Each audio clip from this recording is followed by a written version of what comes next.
Câmara informa.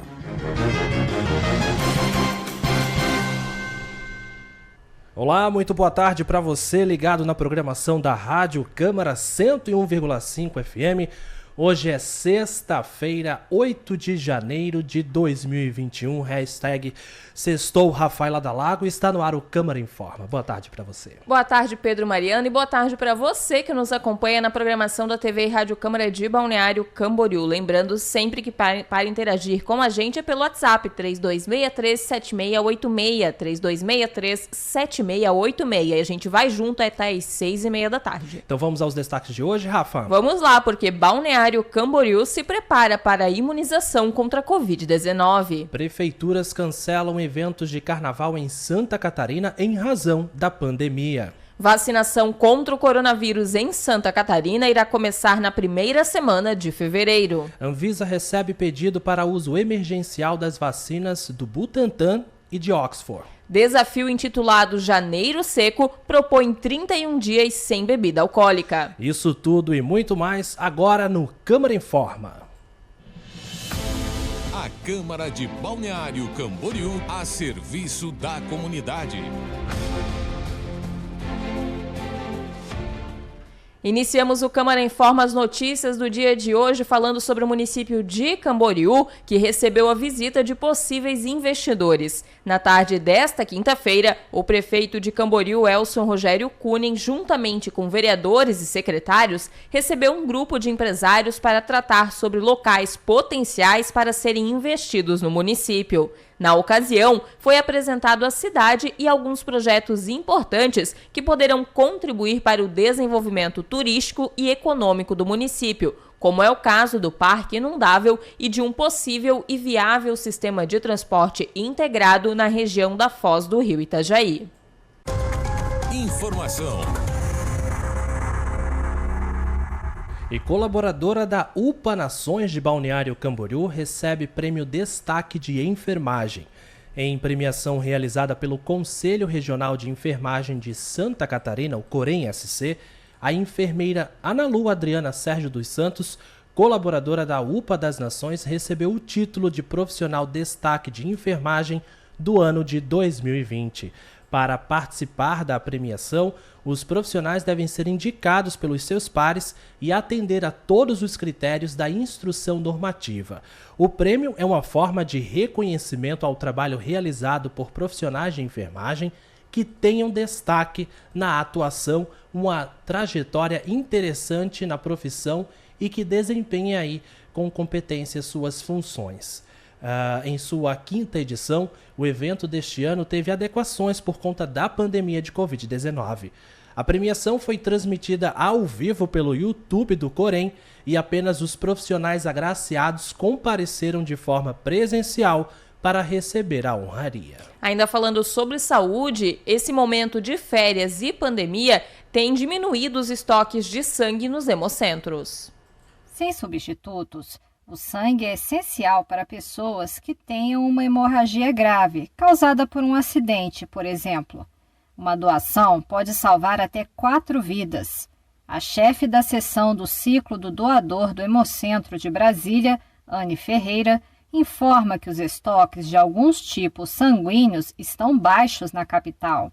Aqui no Hemocentro de Brasília, atualmente nós estamos com os estoques baixos de O positivo, O negativo e B negativo. Historicamente, a gente entrava o ano com uma situação de estoque muito mais confortável, mas em decorrência das dificuldades que a pandemia tem imposto, desde o ano passado que a gente tem apresentado dificuldade de manter os estoques no nível mais seguro possível. E por isso a gente reforça o pedido de continuarem doando sangue, de aproveitarem às vezes um momento de férias e poder se preparar para vir fazer esse gesto de solidariedade. Entre as condições para ser doador, é preciso pesar pelo menos 51 quilos, não ter ingerido bebida alcoólica nas 12 horas anteriores à doação e evitar o consumo de alimentos gordurosos, como queijo, leite e frituras antes de doar. Anne Ferreira acrescenta outros requisitos necessários. Em primeiro lugar, está bem de saúde, tem entre 16 até 69 anos, menores de 18 anos precisam de autorização do responsável para poder fazer a doação, precisa estar bem alimentado, beber bastante água antes da doação para vir bem hidratado. Lembrando, algumas condições com relação a medicamento, procedimentos médicos e estéticos podem ser consultados no site do Hemocentro. Alguns de destaque são endoscopia, colonoscopia, laringoscopia. Você não pode ter feito esses procedimentos nos últimos 6 meses. Pessoas com sintomas gripais ou que tiveram contato com casos suspeitos ou confirmados de coronavírus devem esperar pelo menos 14 dias para doar. Quem teve Covid-19 precisa aguardar ao menos 30 dias após o fim dos sintomas para a doação. Para saber mais sobre como se tornar um doador, entre em contato com o Hemocentro da sua região. No caso do Hemocentro de Brasília, por conta da pandemia, para doar é preciso agendar previamente a doação pelo telefone 160, opção 2, ou pelo site agenda.df.gov.br. Da Rádio Senado, Regina Pinheiro. Saúde. E o município de Balneário Camboriú se prepara para a imunização contra a Covid-19. O município de Balneário Camboriú já tem garantido os insumos necessários para a vacinação contra o novo coronavírus, assim que liberadas as doses. Seringas e demais insumos necessários para as cerca de 72 mil doses dos grupos prioritários já estão na Secretaria Municipal de Saúde. Um plano municipal de imunização foi elaborado aí pela equipe técnica da Secretaria de Saúde, que estabelece as etapas e a logística de vacinação. A imunização será aplicada primeiro no grupo prioritário, dividido em 4 fases. Os trabalhadores da saúde, idosos de 75 anos ou mais, internos aí em instituições de longa permanência, como asilos. Logo depois, serão as pessoas de 60 a 74 anos. Na terceira fase, estão as pessoas que apresentam comorbidades. E encerrando aí a vacinação dos grupos prioritários, serão vacinados os professores de escolas públicas e privadas, profissionais das forças de segurança e salvamento. Para esta etapa de vacinação, estima-se um quantitativo de mais de 72 mil doses e cerca de 80 mil seringas e agulhas, já calculando 2 doses por pessoa. Para isso, o município já possui cerca de 60 mil seringas em estoque e, de imediato, adquiriu mais 30 mil para serem utilizadas no processo. O município também já possui espaço nas câmaras de refrigeração existentes para estas doses e, além disso, está adquirindo 2 novas câmaras que, após a vacinação contra a Covid-19, ficarão como melhoria permanente nas unidades. Aqui em Santa Catarina, algumas prefeituras cancelaram os eventos de carnaval também por causa da pandemia. Até o momento, os municípios de Florianópolis, Balneário Camboriú, Laguna e São Francisco do Sul já informaram o cancelamento da festa em 2021. Na capital, o anúncio já havia sido feito em 21 de dezembro e a decisão deve se manter até que a população seja vacinada. A Prefeitura de São Francisco disse que não tem condições de organizar a festa este ano, mas que ainda está à espera de uma vacina para pensar em alternativas para a folia. Aqui em Balneário Camboriú, a Liga Carnavalesca, que representa os associados e foliões de 28 blocos e escolas de samba, afirmou que não haverá desfiles, trios elétricos ou shows no palco da Praça Almirante Tamandaré. A Prefeitura de Balneário Camboriú ainda não tem uma posição sobre o cancelamento ou adiamento da festa. Informação. Cariocas terão aplicativo para autonotificação de sintomas da Covid-19. Vamos acompanhar. A partir da próxima semana, a população do Rio de Janeiro terá à disposição um aplicativo criado pela Secretaria Municipal de Saúde para autonotificação de sintomas relacionados à Covid-19. De acordo com o subsecretário-geral de Saúde, José Carlos Prado Júnior, os dados informados na plataforma vão municiar as equipes do Programa de Saúde da Família para atender os casos suspeitos. Qualquer pessoa que more no município do Rio de Janeiro vai poder, a partir do aplicativo, se cadastrar, informar os sintomas relacionados com o Covid e, além disso, informar se tem alguma condição de saúde. A partir dessas informações, haverá uma estratificação de risco e uma priorização para aqueles pacientes que precisarem de um acompanhamento mais regular.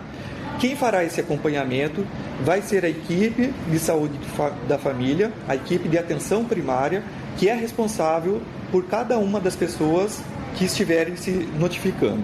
Para utilizar o aplicativo chamado de Covid Rio, o usuário precisará informar os contatos de telefone e e-mail, mas é preciso cuidado na hora de preencher os dados para que as equipes da Secretaria de Saúde tenham sucesso no contato com os possíveis infectados pelo novo coronavírus. O aplicativo estará disponível tanto para aparelhos iOS quanto Android. A Prefeitura prometeu divulgar também nos próximos dias mais detalhes sobre o plano de testagem da população. Da Rádio Nacional no Rio de Janeiro, Raquel Júnia. Rádio Câmara FM. A Anvisa recebeu o pedido para o uso emergencial da vacina do Butantan. O protocolo online foi entregue pelo Instituto na manhã desta sexta-feira. Após o pedido ser protocolado oficialmente, a Anvisa tem agora um prazo de 10 dias corridos para analisar o processo. Porém, nas primeiras 24 horas, a agência fará uma checagem de documentação. Caso falte alguma coisa, o laboratório será notificado e o prazo de 10 dias é suspenso até o envio. A análise, no entanto, seguirá normalmente enquanto a documentação não chegar. Se a Coronavac já tivesse obtido autorização de ao menos uma agência reguladora estrangeira entre Estados Unidos, China, Japão ou Europa, o tempo entre o pedido e a aprovação seria de 72 horas, conforme uma decisão do Supremo Tribunal Federal em 30 de dezembro. Na quinta-feira, no dia de ontem, o governo paulista havia informado que o pedido de uso emergencial já havia sido feito, mas a Anvisa negou a informação, dizendo que alguns procedimentos ainda precisavam ser executados. E ainda falando sobre solicitação da autorização do uso emergencial de vacina, Rafa, a Fiocruz pede à Anvisa autorização emergencial de uso para a vacina da Oxford. Então, a Fundação Oswaldo Cruz pediu nesta sexta-feira à Agência Nacional de Vigilância Sanitária, Anvisa, a autorização emergencial para o uso da vacina desenvolvida pela Universidade de Oxford, no Reino Unido, em parceria com a farmacêutica AstraZeneca. O prazo para análise é de 10 dias. Segundo a Anvisa, a solicitação é para o uso de 2 milhões de doses de vacinas importadas aí do laboratório Serum da Índia. Ao longo da semana, a Fundação já havia realizado reuniões com a Anvisa para preparar o pedido de autorização emergencial do uso. A vacina de Oxford, como é conhecida, é a principal aposta do governo federal para a imunização da população brasileira. Em 30 de dezembro, a agência reguladora do Reino Unido aprovou o uso desse imunizante. O acordo firmado entre a fabricante, a Fiocruz, e o Ministério da Saúde prevê a fabricação de mais de 100 milhões de doses da vacina de Oxford até o primeiro semestre deste ano, sendo 30 milhões no primeiro trimestre. E as regras para cancelamento e desistência de voos durante a pandemia foram prorrogadas até outubro. Passageiros e empresas aéreas têm mais tempo para resolver pendências relativas a voos marcados durante a pandemia. Já está em vigor a medida provisória que prorroga até outubro algumas regras emergenciais para a aviação civil previstas na lei que socorreu o setor aéreo diante das crises econômica e sanitária em agosto do ano passado. Alguns benefícios só teriam validade até 31 de dezembro de 2020, mas a medida provisória estende até 31 de outubro as regras de reembolso e concessão de créditos aos passageiros que desistiram de viajar ou tiveram voos cancelados. Na prática, o consumidor que desistiu de voo marcado entre 19 de agosto de 2020 e 31 de outubro de 2021 poderá optar por obter crédito igual ao valor da passagem aérea para adquirir outros produtos e serviços oferecidos pela empresa. Outra opção é o reembolso do valor da passagem em até 12 meses, mas com pagamento das penalidades contratuais. Já no caso do cancelamento de voo até 31 de outubro, a empresa aérea terá de reembolsar o valor da passagem em um prazo de até 12 meses, contado a partir da data de voo cancelado. A empresa também poderá optar por reacomodar o passageiro em outro voo ou remarcar a passagem sem custos para o passageiro. Coordenador da Frente Parlamentar dos Aeronautas, o deputado Jerônimo Gergen, do PP do Rio Grande do Sul, destaca a importância da medida diante das incertezas quanto aos reflexos da pandemia.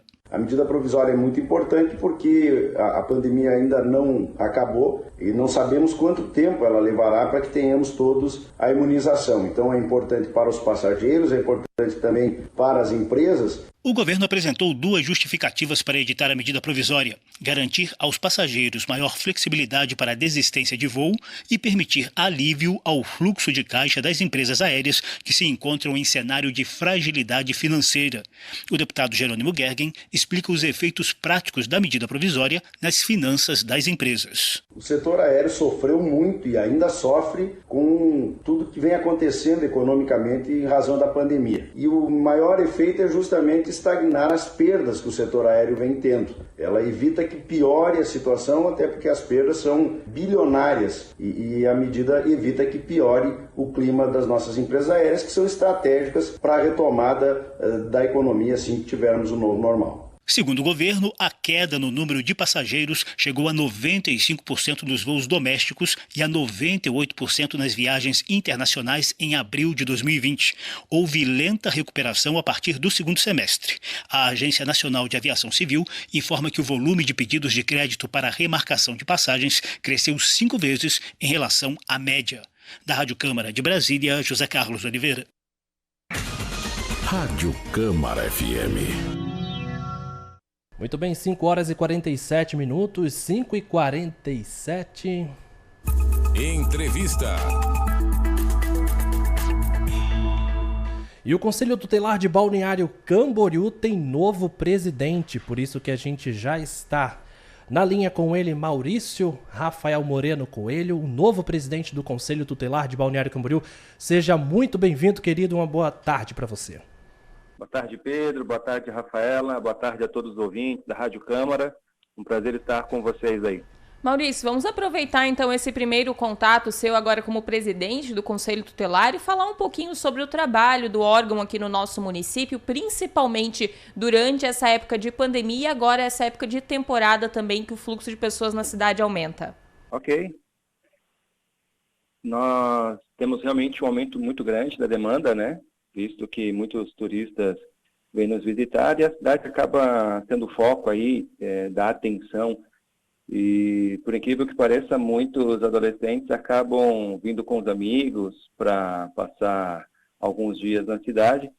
E acontece algumas vezes, né, de consumo exagerado aí de álcool, então às vezes a gente tem que buscar no hospital porque não tem parentes aqui, nós temos que fazer um encaminhamento, às vezes cometem delitos, então nós temos que estar aí na delegacia também. Mas em função da pandemia, a maior demanda que nós tivemos aí, né, o ano passado, desde o início da pandemia, foi também em função da evasão escolar, né? Então tivemos aí mais para o final do ano que atuar junto às escolas no resgate dos alunos para que eles pudessem novamente estar realizando todas as tarefas. Foi uma força-tarefa aí. E o que vocês têm recebido de denúncias, Maurício? Olha, nesse período de temporada é mais a respeito da questão comportamental mesmo dos adolescentes, né?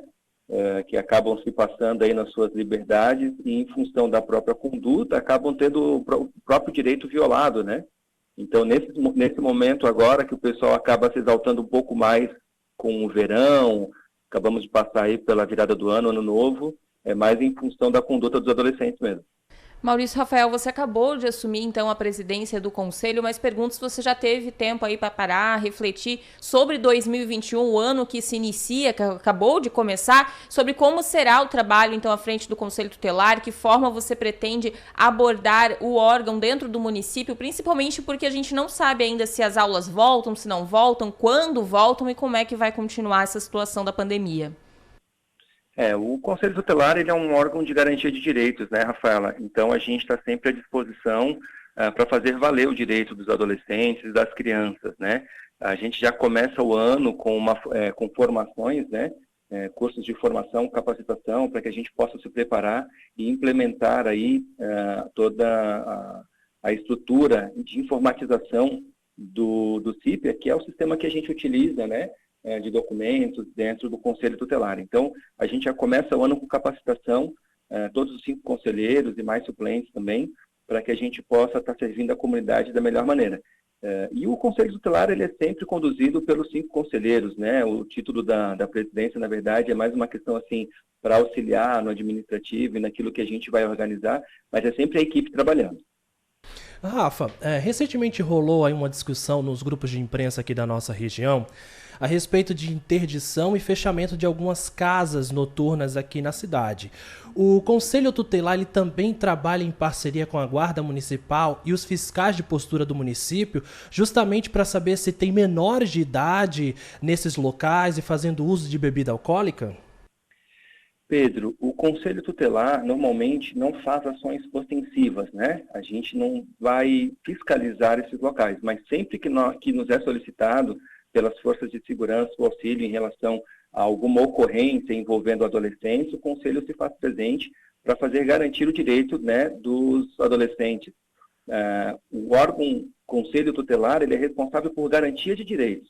Então, sempre que nós formos acionados, é para garantir o direito dos adolescentes. Então, se numa casa noturna, né, existe ali a presença de adolescentes que estão consumindo álcool, então vai ser, assim, acionada a presença do Conselho e nós vamos atuar na questão de garantir o direito. Então, vamos levar os adolescentes para casa, mas vamos fazer a representação ao Ministério Público a respeito dos órgãos que venderam, né, a bebida alcoólica, que permitiram que os adolescentes estivessem ali num ambiente que talvez não seja adequado para eles, né?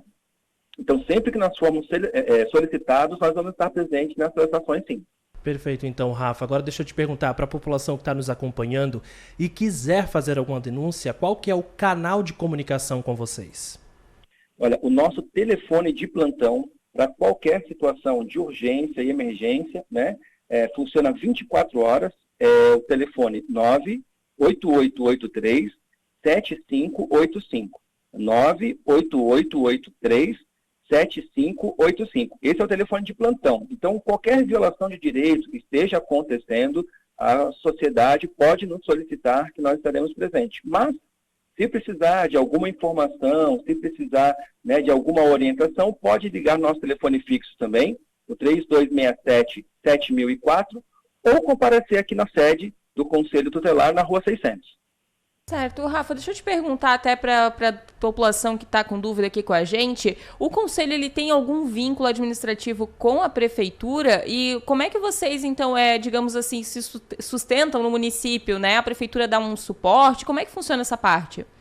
O Conselho, ele tem uma separação, né? Nós somos um órgão autônomo no que diz respeito à nossa atuação nos casos, né, da violação de direitos das crianças e adolescentes, e aí a gente tem esse relacionamento com o Judiciário e com o Ministério Público, mas sim é a Prefeitura responsável pelo mantenimento, né, do órgão, em relação à estrutura, em relação à folha de pagamento, em relação a toda a equipe, os funcionários que aqui estão, né, a estrutura que nós temos, e aí sim é a Prefeitura quem tem mantido tudo isso, né? Agora, Rafa, você assume agora o Conselho Tutelar e fica uma dúvida. O Conselho Tutelar também tem diretoria, vice-presidente, secretário? Essa também houve uma nova constituição ou você só assumiu como presidente? Como foi isso? Não, eu assumo como presidente, né? Até o ano passado foi a minha colega Camila Morim que estava à frente. Esse ano eu assumo essa questão do relacionamento com as entidades, a questão administrativa. E internamente a gente se ajuda, né? Não existe essa equipe, né, administrativa, mas como existem questão de férias e licenças, a gente sempre elege também aí um vice-presidente, que no caso é a Camille, novamente, que quando eu estiver ausente, ela que vai assumir interinamente a presidência do Conselho Tutelar. Tá certo, então, Maurício Rafael Moreno Coelho, presidente do Conselho Tutelar de Balneário Camboriú, gostaria de agradecer a sua participação e os esclarecimentos e colocar aí o Câmara Informa, a Rádio Câmara, à disposição desse órgão tão importante que é o Conselho Tutelar, para sempre aí que for preciso entrar em contato com a população do nosso município. Muito obrigada, Rafa. Rafaela, Pedro, muito obrigado pelo espaço. É sempre importante a gente ter esse canal, essa conversa com a comunidade, que muitas vezes não entende, né, exatamente qual é a função do Conselho Tutelar, mas nós estamos sempre à disposição para fazer valer o direito das crianças e dos adolescentes. Obrigado, então, Rafa. Um grande abraço para você. Até mais, muito obrigado. Então vamos só reforçar aqui, né, Rafa, os números que o Maurício Rafael, presidente do Conselho Tutelar de Balneário Camboriú, nos passou, né, para denúncias, né? Então o telefone de plantão, o telefone celular é o 98883-7585. Eu vou repetir, 98883-7585. Pois é, se você quiser ligar aí no telefone fixo, o número é o 3267-7004. 3267-7004. A Câmara de Balneário Camboriú a serviço da comunidade. E faltando agora 4 minutos para as 6, nós vamos com informação nacional agora da Câmara dos Deputados. Programa de renda mínima deverá ser discutido ainda este ano. O ano de 2020 terminou sem a prorrogação do auxílio emergencial, apesar da continuidade da pandemia. Mas praticamente todos os deputados afirmam que será necessário discutir um programa de renda mínima ou uma reformulação dos programas existentes, como Bolsa Família, com o objetivo de ampliar a ajuda aos mais pobres. O governo se preocupa com o remanejamento de recursos existentes para incluir esses gastos dentro do teto fiscal. A bancada do PSOL apresentou projeto que cria um programa de renda mínima permanente para famílias que ganham até meio salário mínimo por pessoa. Para o deputado Marcelo Freixo, do Rio de Janeiro, vice-líder do partido, os recursos são necessários para que a desigualdade não aumente. Foram os mais pobres que não conseguiram o isolamento e não conseguiram usar máscara, não conseguiram lavar suas mãos, porque não tinham acesso à saúde básica, à moradia básica. Muitas dessas pessoas não têm sequer água potável em casa. Então a desigualdade no Brasil, ela mata. Por isso que a política de renda em período de pandemia é mais urgente ainda. Autor da proposta que deu origem ao auxílio emergencial e relator de uma comissão que discutia antes da pandemia a reformulação dos programas sociais existentes, o deputado Eduardo Barbosa, do PSDB de Minas Gerais, defende uma prorrogação do auxílio emergencial por mais 10 meses em 2021. Que ao findar os 10 meses, aqueles que estavam nas condições impostas pelo programa Bolsa Família, que leva em conta o corte de renda per capita, eles migrariam para o programa Bolsa Família. Dessa forma, nós teríamos aí um aumento de 7 milhões de pessoas que poderiam ser beneficiadas com esse programa de distribuição de renda. O deputado General Peternelli, do PSL de São Paulo, acredita que o governo vai continuar discutindo a questão da renda mínima este ano. Ele disse que o auxílio emergencial não poderia ser prorrogado indefinidamente. Não podemos ficar sinalizando em prorrogar e prorrogar e prorrogar. Não obstante, o próprio presidente ressaltou que em relação ao programa Bolsa Família, que vamos tentar aumentar um pouquinho, e isso é necessário. Independente da renovação ou não desse auxílio, podemos ter a certeza de que o governo, o Brasil, prestará auxílio aos que necessitam. O Bolsa Família atende cerca de 14 milhões de famílias, com um benefício médio em torno de R$ 200. O auxílio emergencial atendeu cerca de 75 milhões de pessoas. Da Rádio Câmara de Brasília, Silvia Minhato. Informação. Fiocruz, distribuição de vacinas pode ser um dia após o desembarque. Em nota divulgada hoje, a Fundação Oswaldo Cruz informou que a chegada das doses será no Aeroporto Internacional do Rio de Janeiro, em uma data que ainda será confirmada. A Fiocruz também afirmou que a distribuição das vacinas poderá ocorrer um dia depois que chegar no Brasil.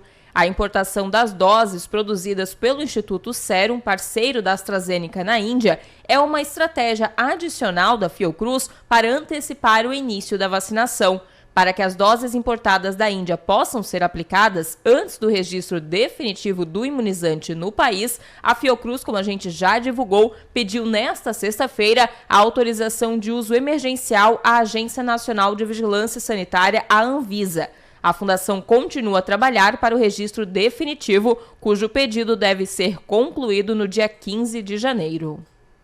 Saúde.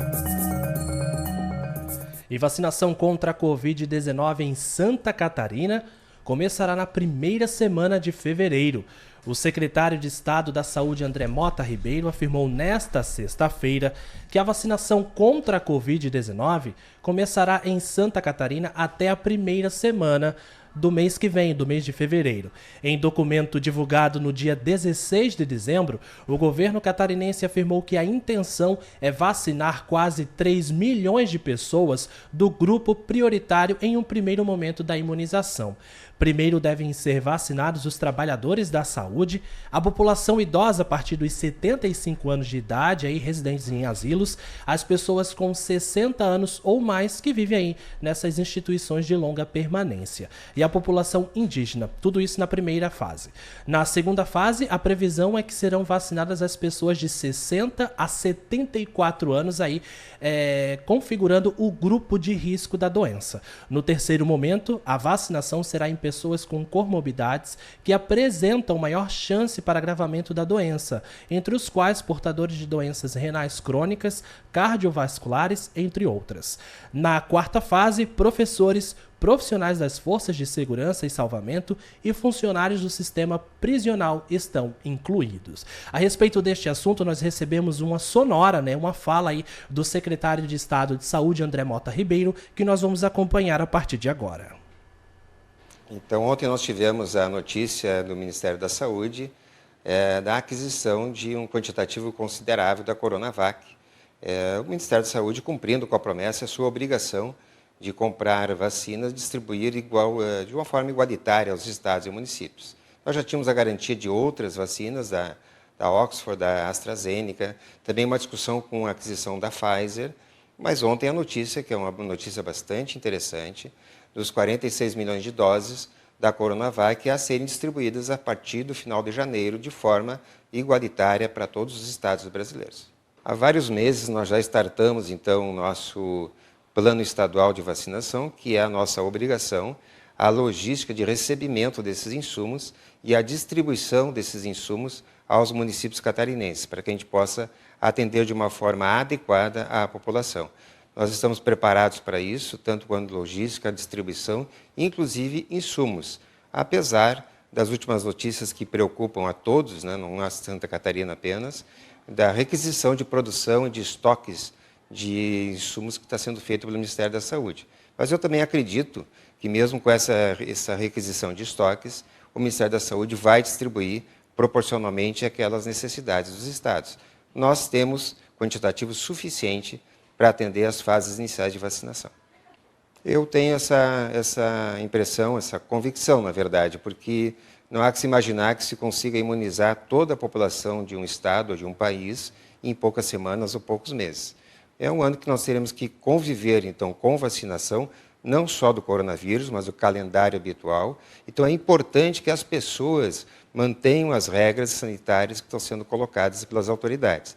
O fato de receber a dose não significa que a questão está resolvida. O vírus vai continuar entre nós em 2021, da mesma forma que esteve em 2020, mas com algumas pessoas sendo imunizadas ao longo do ano. Esse plano já é bastante conhecido, já é público, ele está alinhado ao Plano Nacional, ao Programa Nacional de Imunização. Num primeiro momento, são profissionais da saúde, pessoas acima de 75 anos, aquelas comorbidades mais graves e também a população indígena. E logo a seguir, pessoas com mais de 65 anos, pessoas com comorbidade, segurança pública, professores. Nessas fases, elas contemplam 2.800.000 pessoas, o que é 32%, 33% da população catarinense.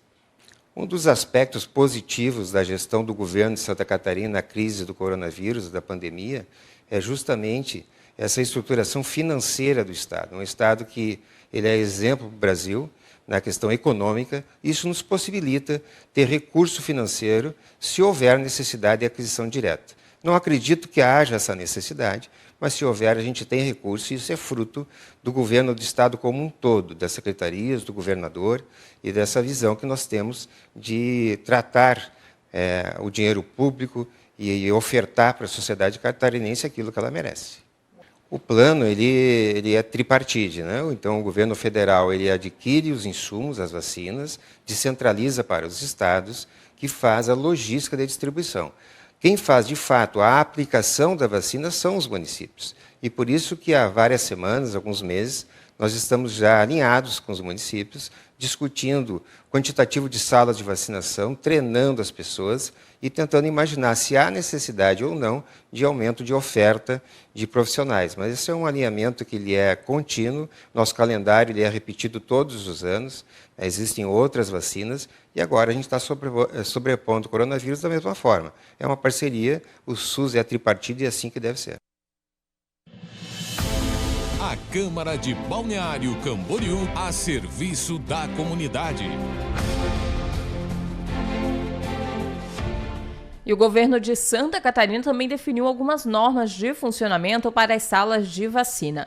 O novo regulamento conta com 15 capítulos que tratam, dentre outros assuntos, do credenciamento das salas, estrutura física, equipamento e material, armazenamento, pessoal, registros e notificações e vacinação domiciliar. Entre as normas, ficou estabelecido que a sala de vacina será credenciada e licenciada quando atendidos os requisitos mínimos de área física, que deverá ter sala de uso exclusivo, identificada, de fácil acesso e com metragem mínima de 9 metros quadrados.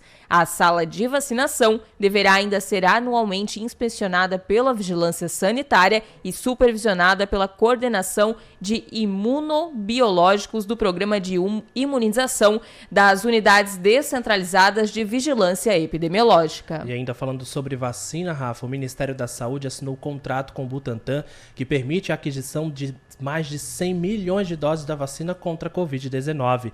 Esses esclarecimentos foram dados em coletiva de imprensa no Palácio do Planalto, um dia após a publicação da medida provisória que facilita e agiliza a compra de vacinas, insumos, bens e serviços de logística para a campanha de imunização. De acordo com o ministro Eduardo Pazuello, o contrato prevê a entrega das primeiras 46 milhões de doses até abril e de mais de 54 milhões no decorrer do ano e que elas serão distribuídas de forma equitativa e proporcional. O ministro também destacou o adiantamento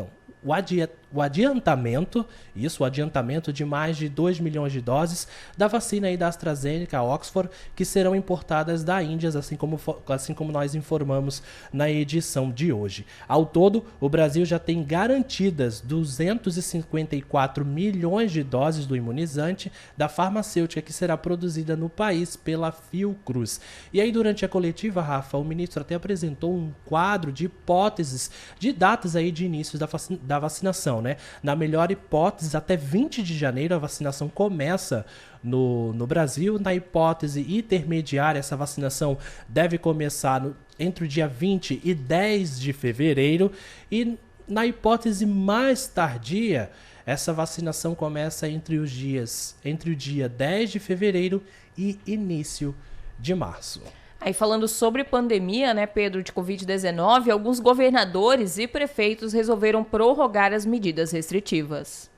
Governos e prefeituras seguem prorrogando medidas restritivas para tentar conter a disseminação do novo coronavírus, mas flexibilizações estão sendo concedidas. No Sul, o governo do Paraná prorrogou o toque de recolher para todo o estado até o dia 31 de janeiro. Já na região norte, a Prefeitura de Macapá, capital do Amapá, publicou decreto mantendo a maioria das restrições até então vigentes, com toque de recolher e suspensão de funcionamento de bares, clubes e casas de festas até o dia 16 de janeiro. Porém, a Prefeitura de Macapá estendeu o horário dos restaurantes e academias, que só podiam funcionar até às 9 horas da noite. Agora, poderão ficar abertos até às 11 horas da noite. No decreto municipal, fica estabelecido ainda que o aumento das restrições pode ser determinado a qualquer momento, dependendo da evolução da pandemia. Macapá já registrou 704 mortes por Covid-19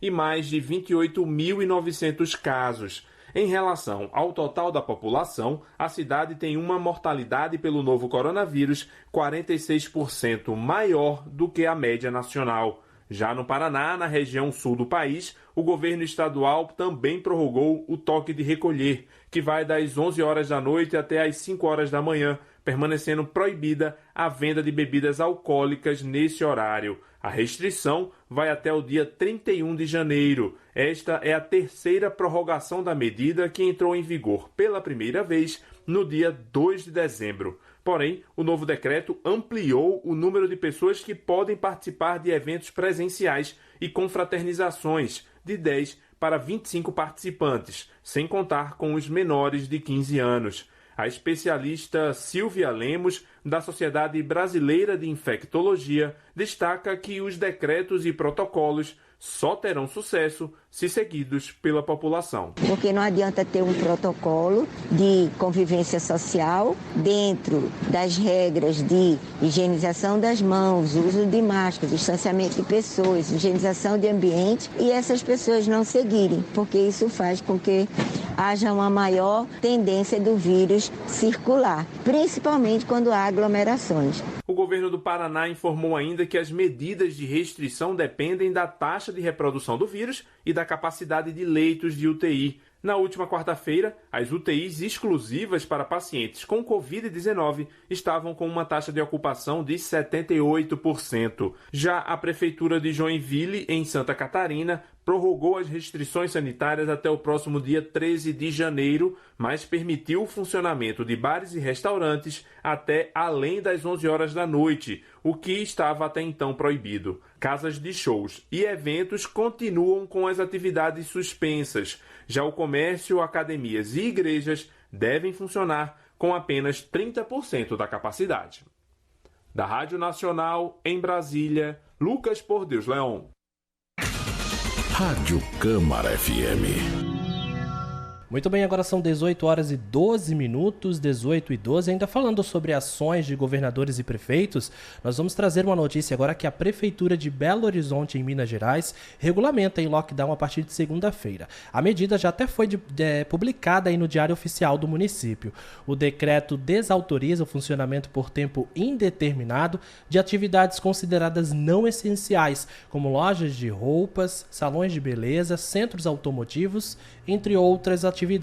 O documento também estabelece os horários de funcionamento dos estabelecimentos autorizados. Entre as atividades liberadas estão padarias, supermercados, farmácias, postos de combustíveis, entre outros. No decreto, a Prefeitura afirma que as restrições foram decididas após a análise dos indicadores epidemiológicos que apontam aí para o recrudescimento, acho que é isso, ou para o novo crescimento do número de casos na cidade, levando em conta aí a capacidade da rede de assistência local. De acordo com o mais recente boletim epidemiológico divulgado pela Secretaria Municipal de Saúde nesta quinta-feira, Belo Horizonte contabilizava até ontem 66.916 casos confirmados da doença, dos quais 3.890 permaneciam em acompanhamento. E também Belo Horizonte contabilizava até ontem 1.923 mortes. A ocupação de leitos em unidade de terapia intensiva, UTI, destinados a pacientes com a doença, chegou a 85%. Pois é, e toda essa situação de pandemia, essas restrições que estão sendo feitas pelos governos, tanto federal, municipal e estadual, gerou um medo em questão de desemprego, que cresceu no país durante o mês de dezembro. O medo do desemprego voltou a subir em dezembro entre os brasileiros. É o que aponta uma pesquisa da CNI, a Confederação Nacional da Indústria, divulgada nesta quinta-feira. Entre os mais preocupados estão mulheres, jovens entre 16 e 24 anos, profissionais com baixa escolaridade e moradores da periferia. O índice geral do medo do desemprego ficou em 57,1 pontos, acima da média histórica de 50,2 pontos. Na avaliação do gerente executivo de economia da CNI, Renato da Fonseca, esse temor acompanha a crise que enfrenta a economia brasileira. O medo do desemprego é um resultado, um crescimento, mas não significa um aumento assim, muito grande, a gente está muito próximo do que estava no final do ano passado, mas a desconfiança de que a economia pode não retomar como se espera. E, obviamente, a gente tem que considerar que a gente está com uma taxa de desemprego muito elevada. A taxa de desemprego no Brasil chegou a 14,6% no terceiro trimestre do ano passado, o que corresponde a 14 milhões de pessoas, segundo o último estudo divulgado pelo IBGE. A pesquisa da CNI também mostra que as mulheres têm um medo muito maior do que os homens de perder o emprego. Para o sexo feminino, o indicador chegou a 64,2 pontos, enquanto para o masculino, 49,4. Agora, levando em conta o grau de instrução dos entrevistados, o perfil que apresentou nível maior de medo de ficar desempregado é o de pessoas com grau de instrução inferior ao ensino médio, chegando a 59,2 para aqueles que não concluíram o 9º ano do ensino fundamental. Outro índice medido pela CNI é o de satisfação com a vida. Esse marcou 70,2 pontos em dezembro de 2020, ficando acima da sua média histórica de 69,6. A Confederação avalia que essa sensação de melhora na satisfação com a vida pode estar relacionada tanto à expectativa da chegada da vacina contra a Covid-19, como ao auxílio emergencial, que deu mais segurança econômica às famílias de baixa renda, já que o aumento nesse índice foi maior entre os entrevistados com renda familiar até 2 salários mínimos. Da Rádio Nacional em Brasília, Cariane Costa. A Câmara de Balneário Camboriú a serviço da comunidade. E agora são 18 horas e 17 minutos, 18 e 17. Entrevista. E a Prefeitura de Balneário Camboriú anunciou nova secretária de Educação. Por isso já está na linha conosco Marilene Cardoso, ela que assume a partir de agora a pasta. Seja muito bem-vinda à nossa programação. Uma boa noite para ti, Marilene. Boa noite, Pedro. Boa noite, Rafaela. Quais são as expectativas aí para este novo desafio? Então, nós estamos com boas expectativas. Sabemos que não vai ser um ano fácil, porque é um retorno pós-pandemia, mas nós estamos recebendo esse desafio com muita responsabilidade e compromisso e diálogo. Nós estamos ouvindo muitos profissionais, né? Profissionais da educação. Estaremos nesse momento também com os pais, ouvindo os pais e nos organizando diante dos decretos, né, Pedro? Os decretos dos PLANCONs, plano de contingência, toda essa organização para o retorno. Certo. E Marilene, falando aí já nos PLANCONs, na pandemia, nos decretos, como é que está a expectativa, então, para o início das aulas? O cronograma até agora se mantém normal? Qual o preparativo de vocês em relação a isso? Nós estamos nos preparativos desse retorno para o dia 18 de fevereiro, com os alunos. Hoje foi até aprovado já no CONSEMI o calendário escolar. Então, acreditamos que logo na segunda-feira a gente já pode estar publicando também esse calendário. Então, esse retorno está sendo organizado dentro, né, dos protocolos, já com toda EPI, já com toda a organização álcool em gel, além de uma organização geral que se faz no início de ano, né? Com merenda, com toda a organização realmente para esse retorno, estrutura, formação para os profissionais. Mas, diante de tudo isso, a preocupação maior, esse olhar que o prefeito Fabrício já tem com a educação, é realmente esse olhar humanizado, com o cuidado, né, de quem cuida, de quem educa.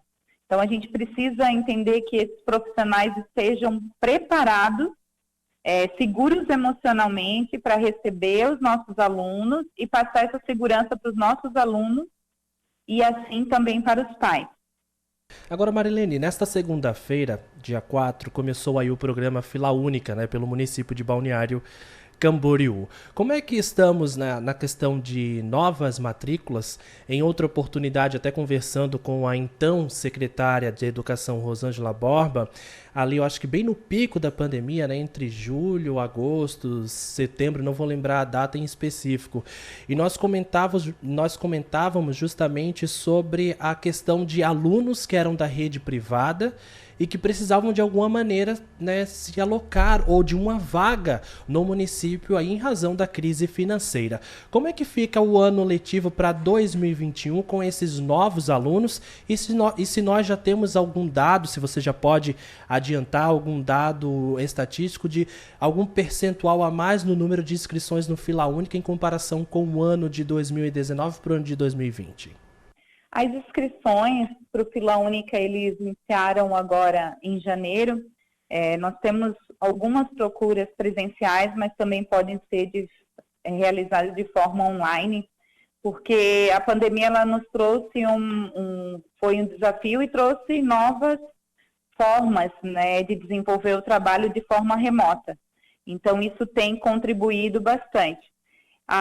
Está acontecendo sim essa procura e diante disso nós estamos também nos organizando quanto esse acolhimento. Tá? Então esse acolhimento todos dentro da legalidade, que a partir, né, de 4 anos a gente já tem esse cuidado e obrigatoriedade, nós estamos nos organizando para acolher realmente essas crianças, esses alunos também que estão nos procurando. Marilene, você assume a pasta, né, logo após muitos meses de pandemia, praticamente 2020 inteiro, e um 2021 muito incerto, porque a gente ainda não sabe como é que vai ficar essa situação, mas o grande medo de muitas pessoas, muitos pais, até mesmo dos alunos e professores, era como é que ficaria a qualidade do ensino dos filhos nessa questão do à distância, né, durante 2020. Para 2021, aqueles alunos que tiveram alguma dificuldade durante o ano que se passou, vocês planejam algum tipo de reforço, um horário contraturno, talvez, para essas crianças? Então, nós já estamos nos organizando quanto a essas avaliações. Também aqui iremos avaliar em que nível os alunos estarão. E também estamos nos organizando com esse reforço, sim, de alguma forma também de forma remota. E é fundamental, né? Essa que é o cuidado com a qualidade, para que a gente tenha esse índice de qualidade de educação que alcance, é fundamental, né, termos esse diagnóstico e esse cuidado. Mas nós estamos nos organizando sim. Neste mesmo sentido, secretária Marilene, esta semana o governo do estado lançou aí um plano, né, para a retomada das aulas presenciais no estado inteiro. E o documento ele também prevê uma espécie de 2 programas, né? Uhum. Tempo Casa, Tempo Escola, né? O município também vai seguir este plano? Então, a nível nacional tem as orientações, estadual também. Nós temos também essa organização diante do ensino remoto e o ensino presencial. Tá? Essa forma também de educação que veio por meio do ensino remoto, ele já está sendo aprimorado para que a gente utilize também durante o ano. Então, será sim um tempo também remoto e um tempo presencial. Secretária, assim como todas as áreas, todas as empresas, acredito que a Secretaria de Educação, a Prefeitura de Balneário Camboriú tenha alguns servidores afastados nesse momento por ser grupo de risco da pandemia. Na questão da Secretaria de Educação, professores, gestores, administradores, até a equipe base ali, as auxiliares, deve ter algum quadro afastado também. Você teria esse número para a gente? É um desfalque grande? Vocês pretendem fazer concurso para repor essas vagas? Como é que está o planejamento nesse sentido de recursos humanos? E deixa eu só complementar a pergunta da Rafa, até na questão dos ACTs, né, Rafa? Uhum. Sim. Nós já temos um processo seletivo vigente, então todos os anos é feito um processo seletivo e esse seletivo, ele vai haver essa contratação diante da demanda, né? Nós temos as leis municipais, né, que trouxe alguns decretos que trouxe esse afastamento das pessoas com comorbidades, né, que tem as questões específicas. Esses pedidos foram feitos já no ano passado, estão sendo atualizados, e esse quadro nós estamos atualizando, porque nós estamos no início de janeiro, atualizando porque nós temos uma previsão de chamada, né, chamadas de ACT para cumprir. Então, esse cuidado ele vai ser mantido, conforme preconiza já os decretos municipais, né, a gente vai, sim, manter esses decretos. Tá certo, então, secretária, gostaria de agradecer a sua participação, desejar aí sucesso e boa sorte durante o ano que vem pela frente. A gente sabe que é uma pasta cheia de desafios, ainda mais no ano de pandemia, e nós, enquanto emissora pública, estamos à disposição sempre que necessário para levar informação até a comunidade. Muito obrigada, secretária. Obrigada, Rafaela. Obrigada, Pedro, por essa oportunidade. Obrigada, Rádio Câmara. Então, as portas também estão abertas. Nós contamos com a imprensa nessa divulgação para trazer também as informações e para que toda a comunidade, né, escolar seja mais segura, acolhida. Então, o meu celular também está à disposição. E as portas estão abertas para todos vocês, para que esse acolhimento, essa segurança seja o melhor possível, esse retorno, né, pós-pandemia. Então, estamos à disposição. Obrigado, então, secretária Marilene Cardoso, secretária de Educação de Balneário Camboriú, nomeada, né, esta semana pelo prefeito Fabrício Oliveira. Parabéns, secretária, pela nomeação e até uma outra oportunidade. Obrigada. Você ouvinte que curte a Rádio Câmara, participe! Dê sugestões de assuntos que você gostaria de ouvir em nossa programação. Mande a sua mensagem para o nosso WhatsApp 3263-7686. 3263-7686. Rádio Câmara FM. Muito bem, agora são 18 horas e 27 minutos, 18 e 27. E vamos seguir com notícias aqui, porque desafio intitulado Janeiro Seco propõe aí 31 dias sem bebida alcoólica. Essa é a proposta do movimento Janeiro Seco, criado por uma ONG do Reino Unido. A ideia é passar os primeiros 31 dias do novo ano sem consumir álcool.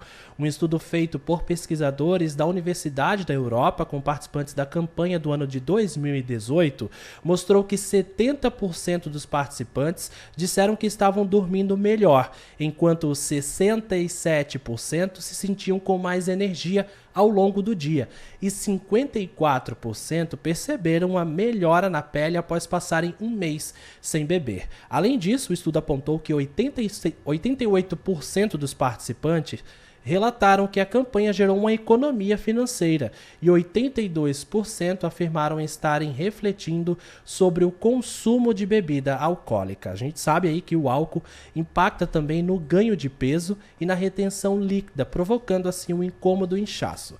Isso porque as bebidas alcoólicas costumam ser calóricas, provocando um aumento de gordura no organismo. E Pedro, hoje é sexta-feira, quero saber como é que vai ser a previsão aí pro final de semana, já temos? Já temos sim. Acompanhe agora a previsão do tempo para o final de semana e segunda-feira.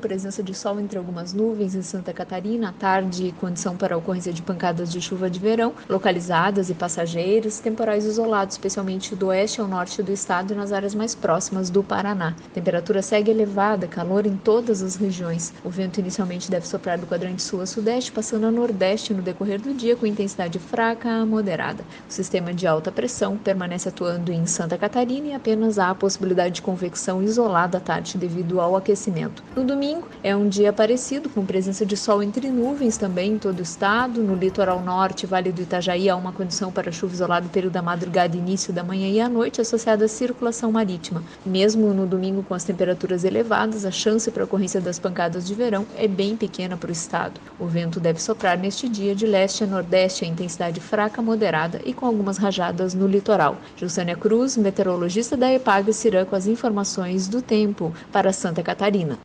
Esta foi uma produção do Serviço de Rádio da Secretaria Executiva de Comunicação, em parceria com a Epagre-Ciran. Informação.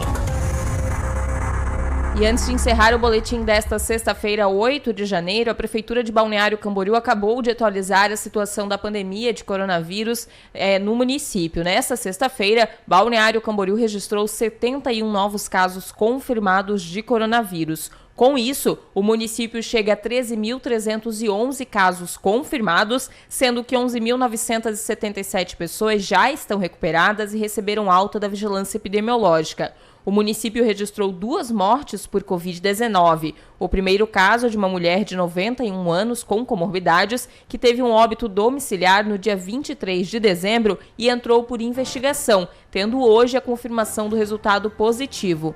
O segundo óbito trata-se de um homem de 65 anos com comorbidades que estava internado no hospital da Unimed. Com isso, sobe para 156 o número de mortes por Covid-19 em Balneário Camboriú. Permanecem em tratamento 1.178 pacientes, sendo 1.138 em domicílio e 40 internados. E aí uma última informação também, porque o Estado acabou de atualizar a situação da pandemia em Santa Catarina e agora Santa Catarina tem então 515.209 casos de coronavírus e o número de óbitos aí da Covid-19 no Estado é de 5.584, uma taxa de letalidade de 1,08%. Eu tava com saudade dessa trilha, Rafaela Dalago. Eu tô vendo que eu tava aqui falando, você já tava colocando a trilha. Eu falei, tá bom, só porque é sexta-feira e porque o Pedro tá feliz hoje. Vamos sextar de uma maneira diferente, com responsabilidade. Vamos sextar de maneira diferente, Pedro, mas eu vou aproveitar então a deixa pra lembrar pro pessoal que é sexta-feira, estamos sextando, mas por favor, use máscara, evite sair de casa, mantenha distanciamento social. Use álcool em gel, lave bem as mãos e se proteja. E assim a gente espera você na segunda-feira bem saudável para acompanhar o Câmara Informa novamente. Até lá! Você acompanhou o Câmara Informa.